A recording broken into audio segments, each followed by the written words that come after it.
Vancouver, Washington. Yes, indeed.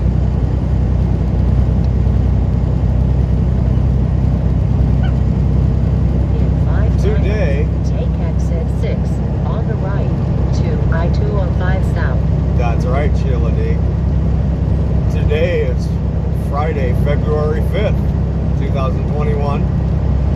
Current time is 9:27 in the a.m. We got about 46 degrees outside, and we're about 25 feet above sea level right now as we run eastbound on Highway 14, kind of somewhat parallel there to the Columbia River and the state line between Oregon and Washington.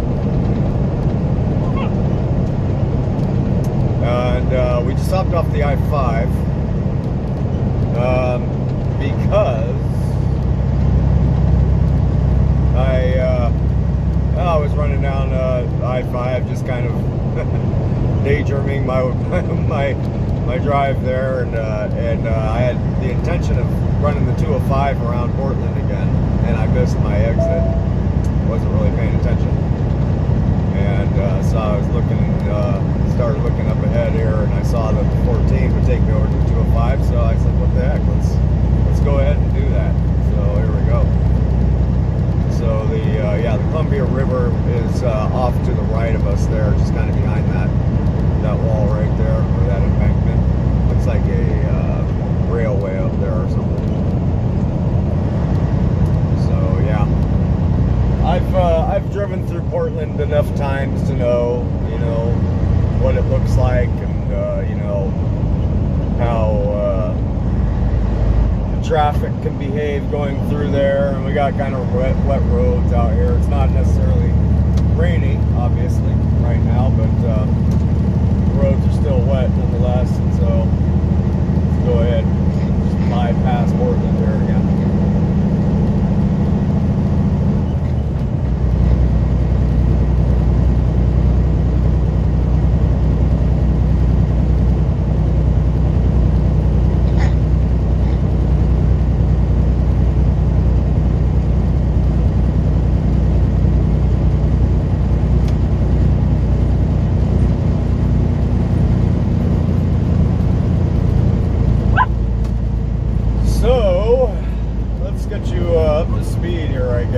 As I try to get back up to speed here.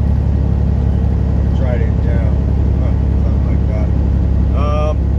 So we made our way over there to the RDOG group over in Seattle, Washington, over there at the shipping yard. And RDOG group is basically I'm gonna go with a glass processing or glass manufacturing plant. What it appears is that they actually do fabrication there even. I don't know, maybe not, I'm not real sure, but in any event,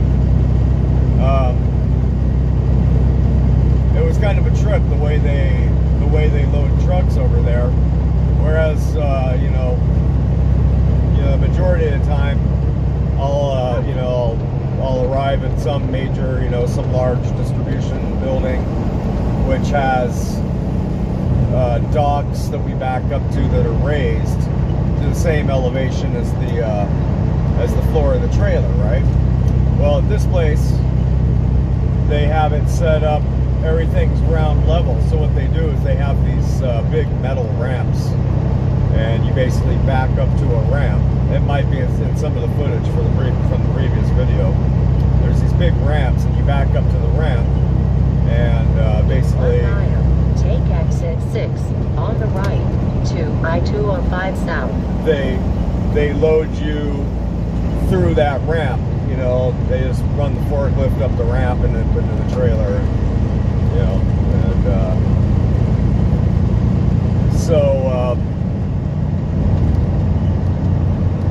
So that's the way that worked out, and then the forklift driver, he comes and he raps on the door, he gets me out, he's like, yeah, I need to come show you how to do this. And I was like, oh, okay. I'm not driving a forklift though. He goes, no. So he goes and he brings this pallet of these cardboard things over, right? And basically, so what they do is they have this forklift. Take exit 6 on the right to I-205 South. That's designed to pick up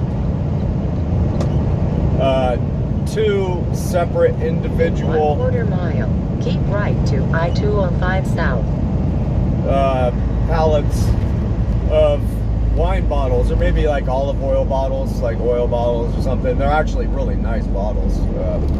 A beautiful kind of, you know, greenish tinge to them and stuff. Really pretty bottles. In the right lane.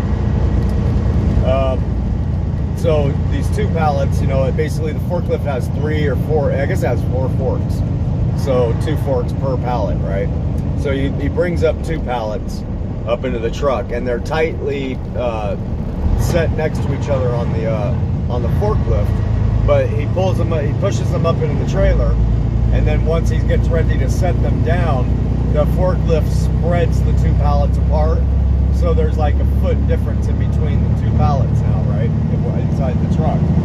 And so my job while he did that was to take these cardboard, these kind of like sleeve kind of things, right? And what it is, it's like a large square flat piece of cardboard, and you hang that top piece on the 2 pallets, right, in the center. And then what happens is from the bottom of that large piece of cardboard falls down a kind of honeycomb, you know, corrugation of cardboard slats that are all kind of like honeycombed together, and those drop down, and so they provide kind of a, you know, they fill up that space in between now the 2 spread pallets of bottles, right, to keep them from moving side to side. And it's a pretty cool little system. So basically, he was putting the pallets up, spreading them open. Well, then he backs out. I go in, I put that cardboard thing, right? And then I get out. Then he brings in 2 more, and then we just complete the process of the load, right? So it was cool. I don't know. It was a cool thing to be there and experience and see, and just it was really cool.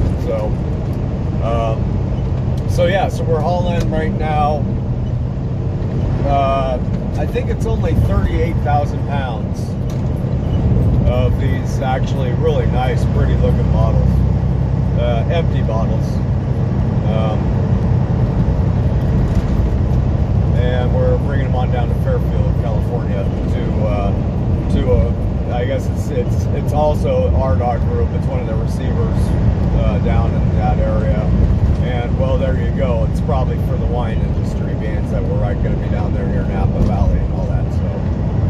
So hence, like I said, they're actually really pretty looking bottles. They're nice. They got a really nice kind of green kind of color to them. So if I can, I'll snap a shot or a video of it before I get unloaded down there in Fairfield, if I remember. So we're now the I-205, and we are now welcoming you to Oregon once again. What did that sign say when we went up to Washington last on this 205? It said, thank you for visiting Oregon, come back soon. And I was like, yeah, I don't know. I don't know, Oregon. I don't know if I'll be back soon, but here we are. So be it.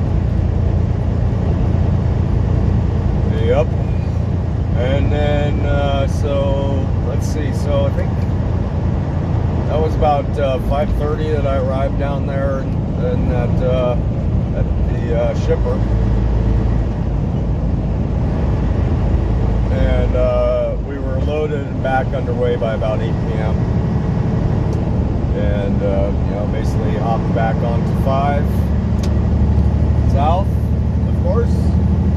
And I ran for about 2 more hours before I needed to call it a night. It was a long day yesterday. I think my day started off about 3:30 a.m. yesterday. So yeah, come 10 p.m. last night, I was like, I gotta get off the road. It was wet, rainy, and I got a heavy load, and it's kind of a delicate load. You know, it's not like, you know, something you can just whiz bang around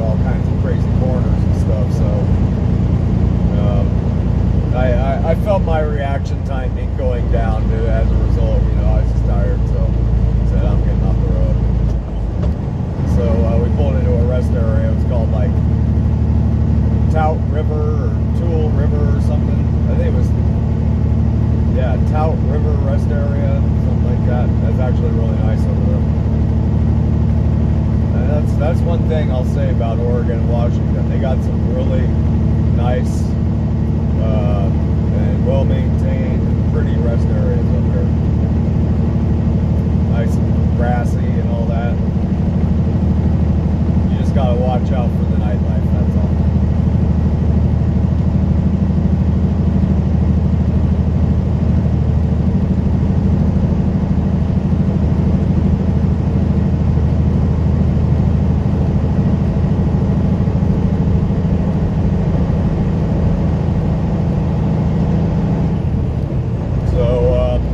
With that, we have about 596 miles remaining down there to Fairfield.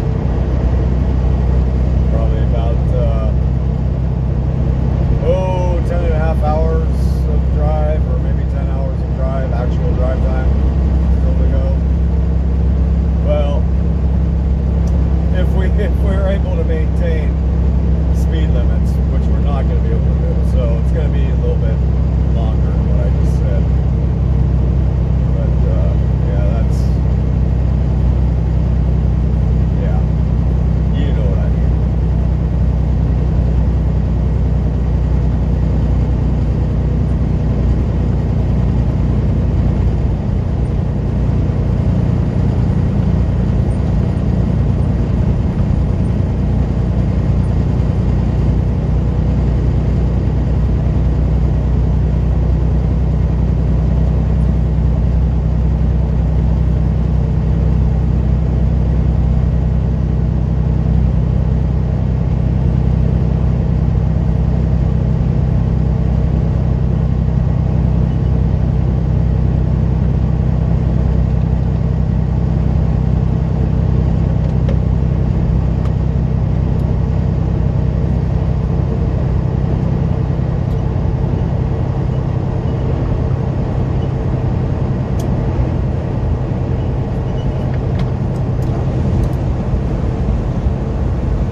Going on with that white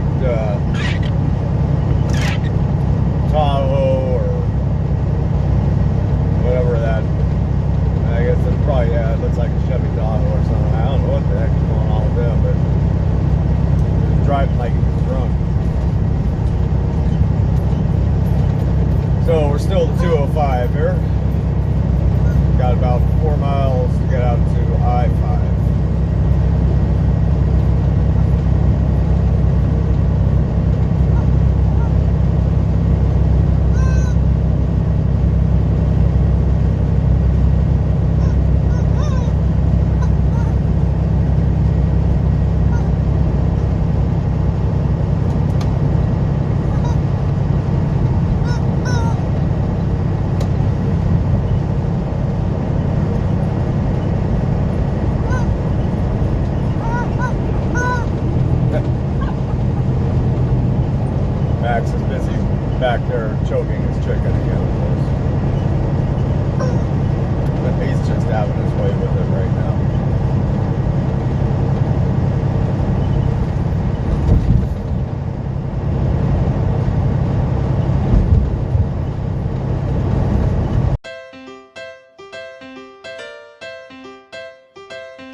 doke. Yeah, it looks like we're gonna be rolling through this here weigh scale here. Hopefully we're I never did scale in. Boss told me, he says I had to set the tandems 40 feet and no need to scale, so hopefully that's hopefully that was good information. I never did scale, so and like you say, we only got 38,000 pounds in the back, so should be good to go. So hopefully I'll be able to get a readout on this as we make our way over it here. Nope. Looks like we don't have to go on this scale. There we go.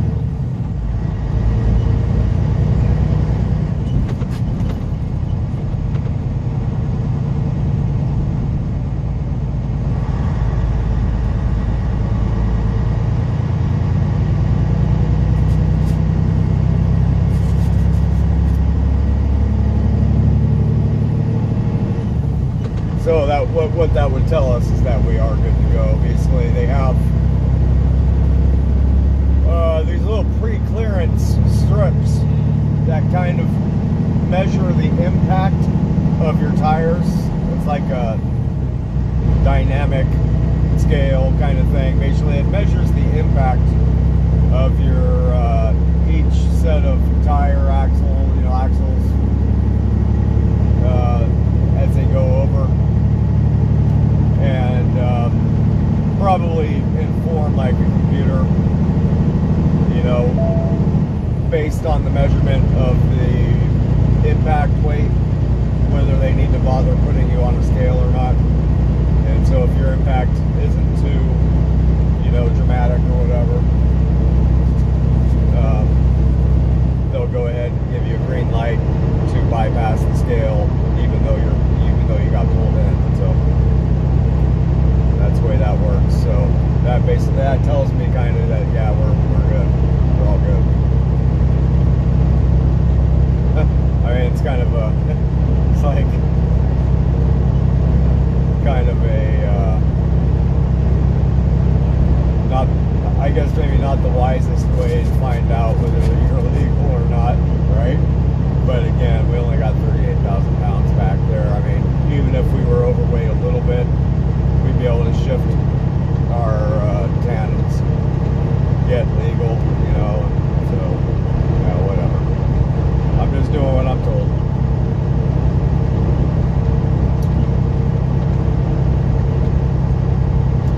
So anyhow, yeah, 560 miles left to go. It is now 10:18 in the a.m.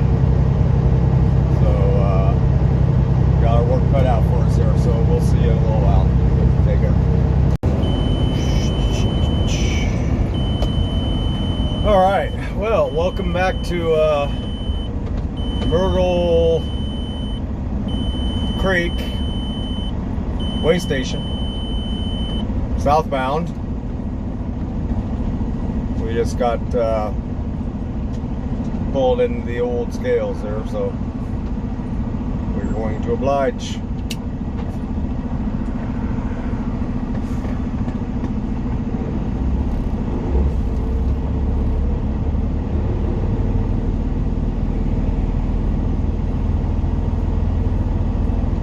I'll go ahead and read off these numbers as we go by them here.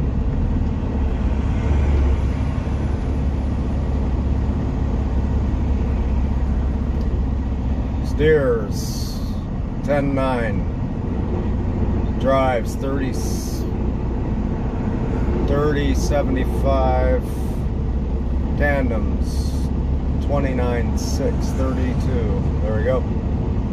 Looking good.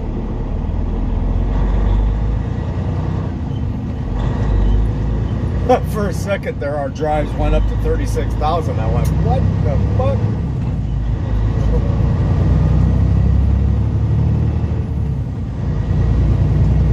Alright, well, good to go. So welcome back. Yes, live I-5 southbound.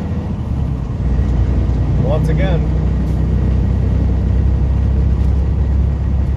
It's funny, that particular way station, 9 times out of 10 it's closed, and there's just nobody there. I think that maybe, I might have actually gotten pulled into that one time before in the past, but yeah, I'd say, I guess maybe 75% of the time it's closed. Of course, a lot of the time when I'm coming through here, it is later at night, so.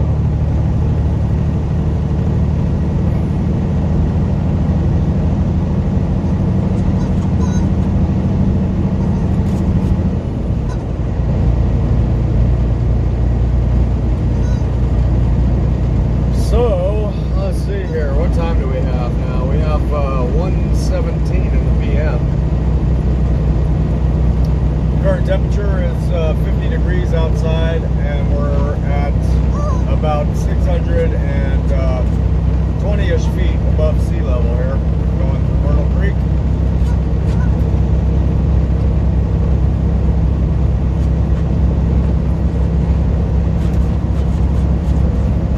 And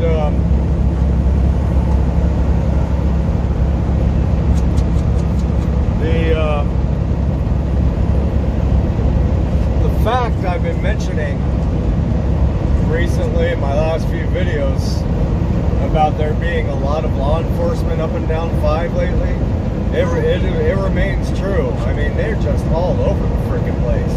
All over the place on I-5. It's really just enough already, you know? Don't you guys... isn't there... I guess there isn't anything better for them to do. Damn, you know? Shit. But, man.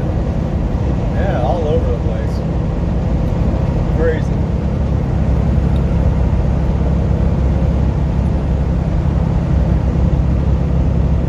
I'll be glad.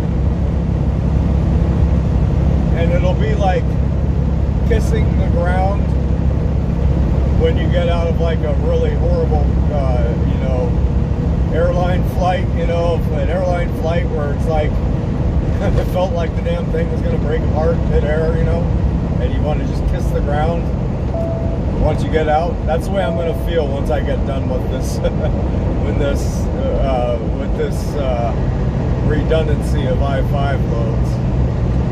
I'm going to feel like just like kissing my own personal truck or something, you know. Like, no, I definitely won't be kissing the ground or the soil of California necessarily, but you get my point. And I very well may be just doing that very thing and kissing my own personal truck here shortly, because talked to the boss earlier. He's like, hey, give me a call. I said, all right. And he mentioned the fact that when I finish up with this particular run here, this load down to Fairfield, I'm going to be, my 70-hour logbook cycle is going to be coming, you know, to a finish, which means I'm going to be required to take my 34-hour reset break. And he's like, well, since, you know, being that you're going to be down here, you know, near home, he's like, you know, if you want, just head on home and take your break at home. I was like, huh, well, that's not a bad idea. So we may just be visiting home a little sooner than we expected on this run. And that's cool. I actually am beginning to develop a little bit of a plan for that. So I know Max will definitely appreciate it. It'll be hard to get him back in the truck, but he'll definitely appreciate the time there. So what I would end up doing would be delivering this load. I'll be delivering it tonight. Oh, I don't know, 9, 10 o'clock or something tonight. And basically I would be, because I'm hauling our own trailer, there's no way for me to take this truck and trailer back pretty well anywhere in the vicinity of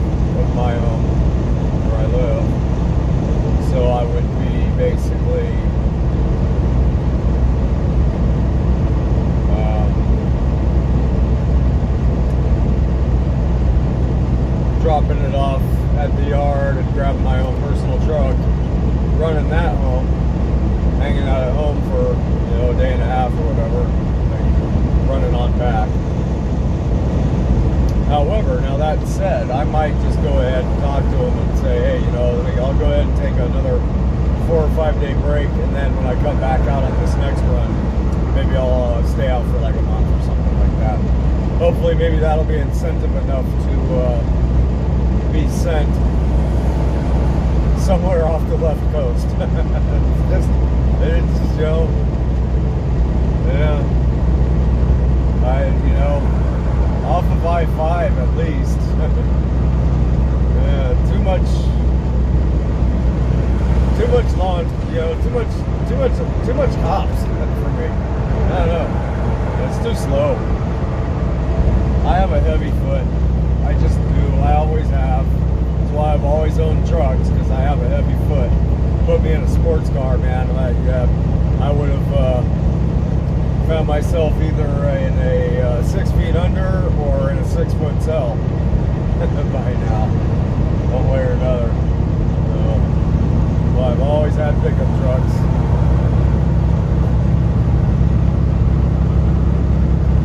And yeah, those signs that say slow down, lead foot, you know, what's the rush? Those are directed at my kind, for sure.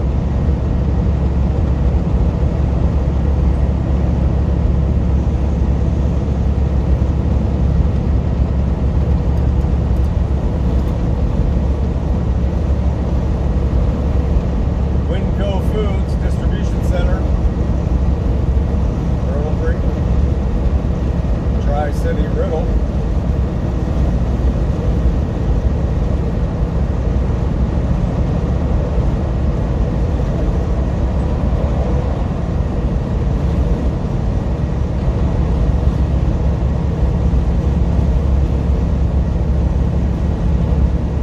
Yep,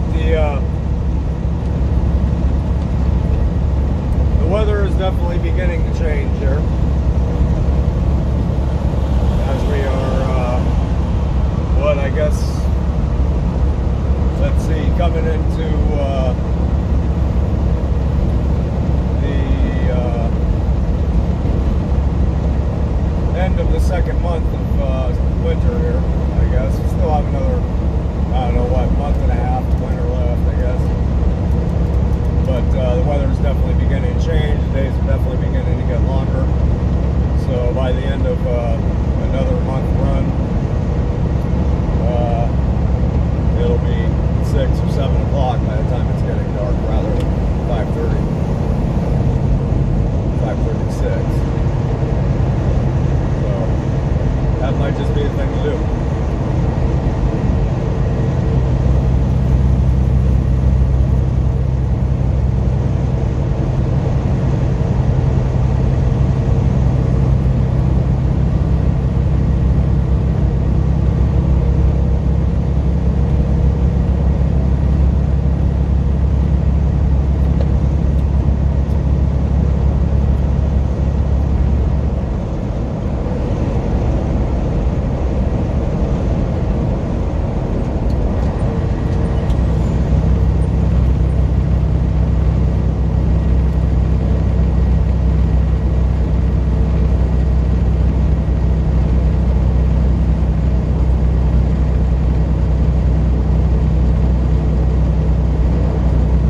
we'll see you in a little bit. Oh boy. Well. In 1 mile, take exit 24 on the right toward Phoenix. Then keep left. Yeah. Right. I couldn't even hear that, but I'll let you know. Welcome to Phoenix, Oregon. No, not Phoenix. Not Phoenix, Arizona. Ow! Max! Chillax! This frickin' dog. Sometimes I just want to strangle him. Yeah, welcome to Phoenix, Oregon. How are y'all doing? It is 2:47 in the PM. And we're going to be departing the I-5, taking exit 24 over to Petro Stopping Center. Would appear that Max is in desperate need of some grass. Then keep left. No, not that kind of grass. He's in desperate need of some weeds. No, not those kind of weeds. He is freaking fiercely keep letting me know to Fern Valley Road. that he needs to go bad. He's like, dude, I need to get out of the truck, Kel. He's like, you don't understand. Hello, Jacksonville. So, yes. Mile. Turn right on North Phoenix Road. And to be, see, this is what I'm saying. I can't even freaking see oncoming traffic or nothing to the right of me with these little weird crossover things. It's just strange. But yeah, I'm in In 1/4 mile, turn right on North Phoenix Road. I'm in need of some grass myself. No, not that kind of grass. No, not that kind of weed. Yeah, I am also in need, and the truck is in need too. However, it needs to have its bladders filled, not empty. So, yeah, kind of a little bit of contradiction in events here, but in any event, we're going to make it all work. Maybe I could fill up the tanks partially. I bet you the engine wouldn't Turn notice. right on North Phoenix I bet Road. you the engine wouldn't notice that at all. I could probably actually be in the def tank, and it absolutely wouldn't notice, being that diesel exhaust fluid is like 70% urea. See, Max is like, seriously, he's having a spaz attack, and this is the kind of behavior when he needs to move. He starts like biting me, and he won't leave me alone for nothing, and he's barking super loud. He's like, dude, I am super needing a toilet. I need, please just give me some grass, he Turn says. right on Fern Valley Road. This poor dog. Yeah, he doesn't understand, of course. Yeah. Dude, I don't understand. We're almost there, Max. We're almost there. We're gonna get you some grass. Ow, my God, dog! That was really loud right in my ear. Max, knock it off. Seriously, no. Chill, dog. Just freaking chill for just another minute there. Arriving at Petro Stopping Centers on the God. left. So, and I need to fuel, but I need to deal with them first. Let's see, which one do we? Please we'll take drive to highlighted route. this one that's kind of out of the way here, so that way the excess time that we take won't harm anybody's feelings. All right, well, anyway, that was exciting. Welcome to Petro, Phoenix, Oregon. See you in a bit.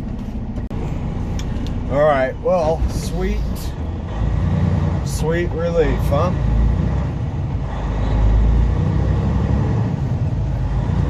This poor guy, this poor little guy.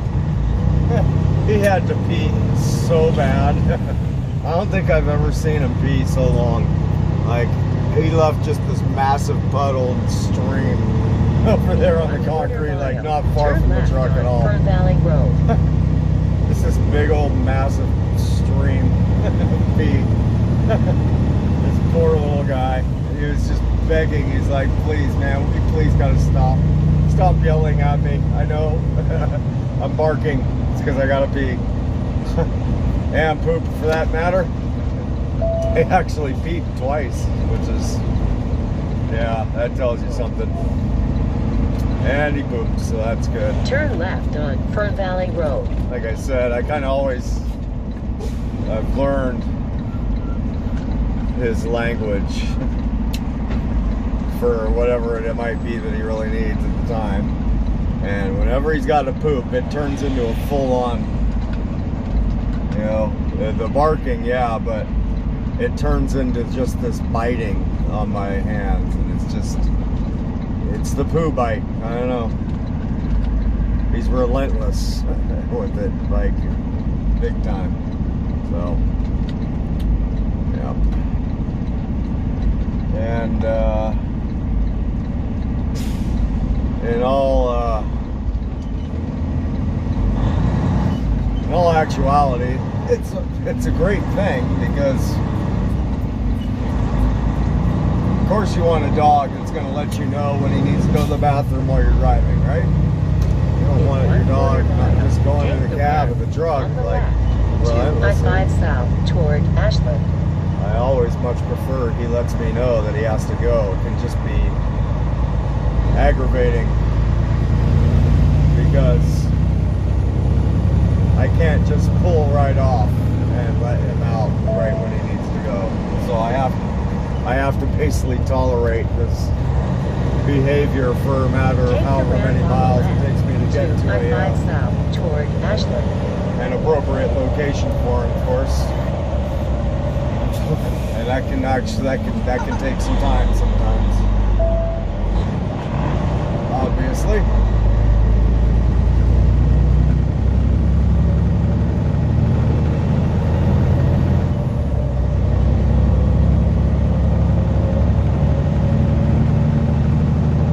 So here we go, back at it now. We'll be departing Phoenix.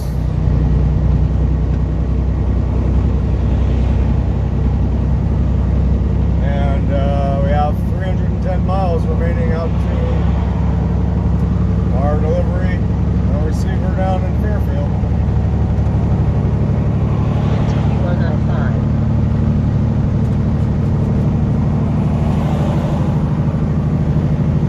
Pretty damn nice outside, 52 degrees, but it feels more like, I don't know, 68, maybe even 70 out there with that sunshine beating down on us.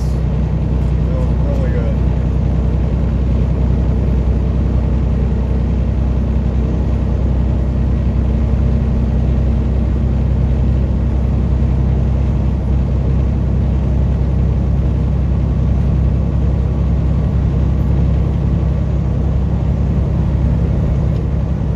Just here to the right of us right here, this is the area where one of those fires happened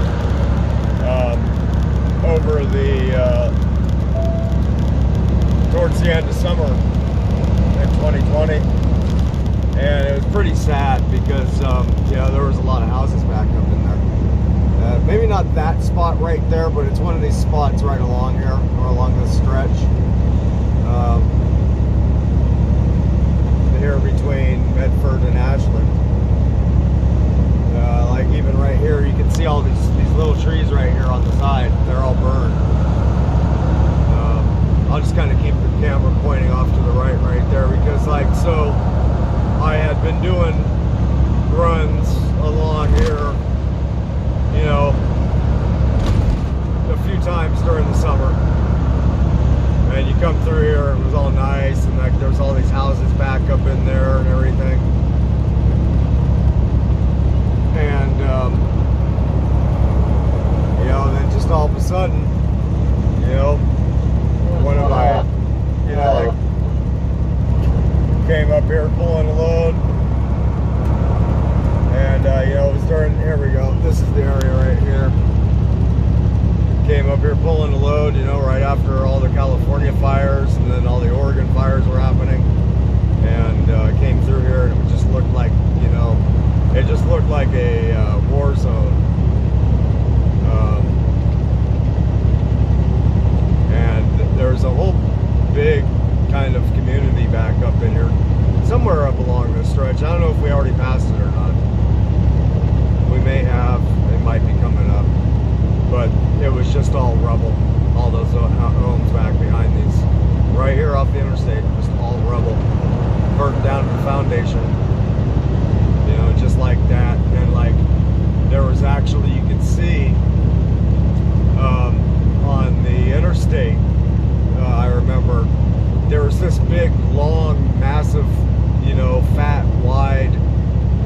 kept running along the interstate of orange fire retardant. You know, that's where they've been, you know, coming through with their big, you know, bombers, I guess, for lack of a better word.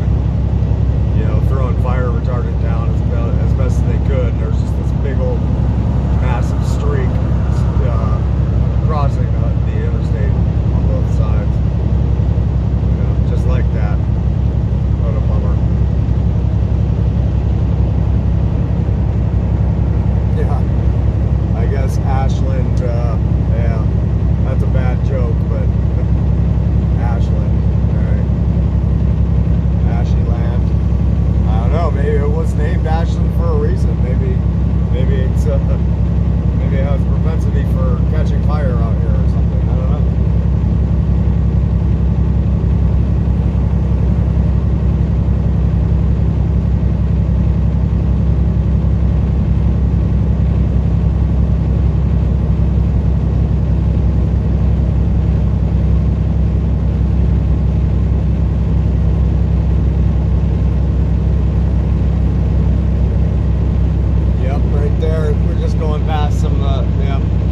Past a couple spots where, yeah, there's homes burnt down the foundation.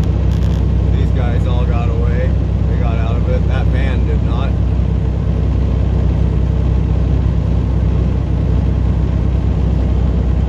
All that stuff is all scorched right back there.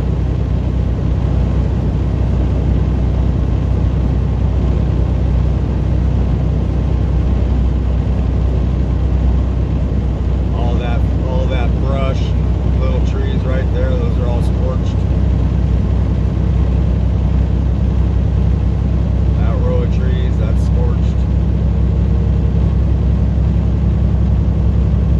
Yep. That's too bad.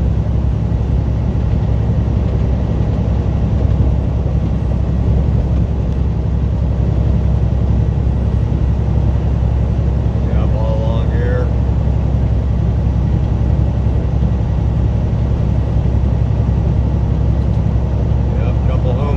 There.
So anyhow, I guess that's a wrap.